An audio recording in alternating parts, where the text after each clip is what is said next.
Here is how you can start a conversation on Tinder. First of all, open the Tinder app. After opening the Tinder app, go to the chat section. If you have recently matched with someone, then that person's profile will appear below the new matches section in here. Since it's a dummy account, I don't have any matches. Let's say I matched with Team Tinder. Then tap on that profile to open the chat and start messaging or talking with each other.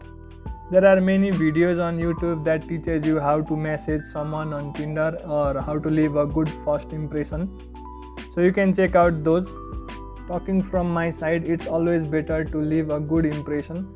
So you could start with something simple such as a short introduction of yours, or you could also use not so cheesy pickup lines, because pickup lines are sometimes funny and they could provide a good ground to start talking with another person. There are multiple videos, so you can check that out.